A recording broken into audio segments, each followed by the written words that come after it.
Hi everyone, this is Marianne and welcome to my channel. Now, I know, I mentioned in a previous pen unboxing video that I am going to stop buying these Jinhao 82 translucent fountain pens, and I really am after this one. And the reason why I ended up purchasing four more is because the colors looked really nice. But I really am stopping after this because I am getting annoyed at Jinhao now because they keep releasing new colors for their translucent line without giving us a schedule of release or what their plans are for that color, if it's going to be a limited run or will it be available indefinitely, like what other fountain pen manufacturers do. They announce things, they share their plans with us. But with Jinhao, we don't know if they're going to suddenly disappear. And that's really why we buy the translucent Jinhao 82s. We don't want to let go of a color that will be around for only a few months, but we don't even know that. For all we know, these could be around for many years, and Jinhao is not saying. So I am annoyed, and that's why I'm stopping buying. And the names of the colors are not even standard, and I have mentioned this before already. Different sellers pretty much just name the colors however they want. So it's an adventure to see if different named pens are actually just the exact same pens. But anyway, these are the four that I bought. These are all translucent. This is the cherry red, the tangerine, the coral pink, and the stiffkey blue. I bought all of these from Jump Bid on Shopee, and I will link the store in the description box. They all come with a gold tone clip and trim, and their nibs are all two-toned, as you can see. And they also all came with converters with the transparent knobs. Now I'm going to test out the nibs of these four pens just to make sure they're all working okay. And I am going to use my old sample vial of Noodler's Atlantic Salmon.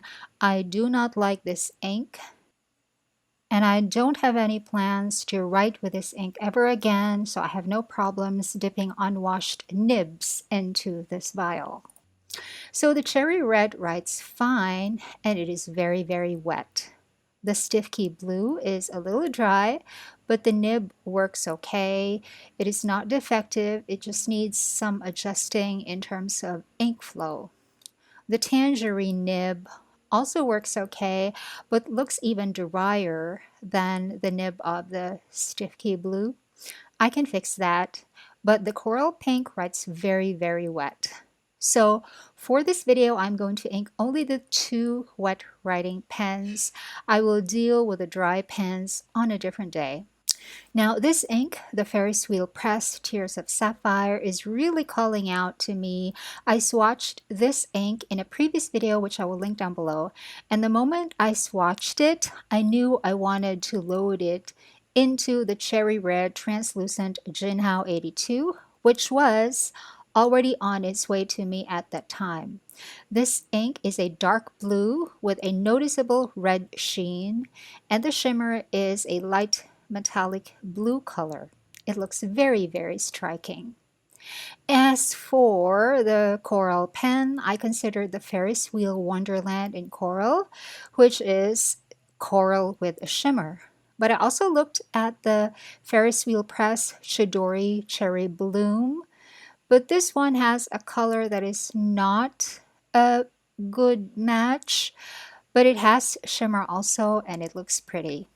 And then I remembered that I had this Robert Oster Sushi, which is not shimmer ink, not a shimmer ink, but it is brighter. And for once, I wanted to have a non-shimmer ink in a pen. I've been using too many shimmer inks already. And this one is super pretty.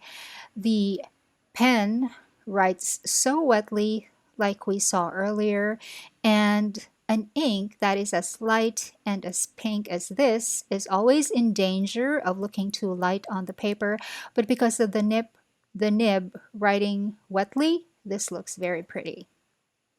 As for Tears of Sapphire in the cherry red pen, it writes so very nicely and it practically glides on the paper. And the handwriting sample shows the blue, the red sheen, and the shimmer. Look how beautiful that is. Usually, sheening inks have the sheen in a color that is close to the color of the ink base, but red and blue together, that is quite unusual. And it looks like this ink has pulled it off. It was an ambitious project, I think, but it pulled it off. And the shimmer is really just a wonderful addition to make the ink look even more glamorous. So I'm very happy with these 4 new translucent Jinhao 82 fountain pens that I got. Only 2 have been inked, and I'm so happy with the inks that I chose for them. On a different day, I'll figure out what to ink in the other 2. And I really, really do not plan to purchase any more new fountain pens for the next several months. And that is my video for you today. I hope you all enjoyed. Thanks for watching. Bye.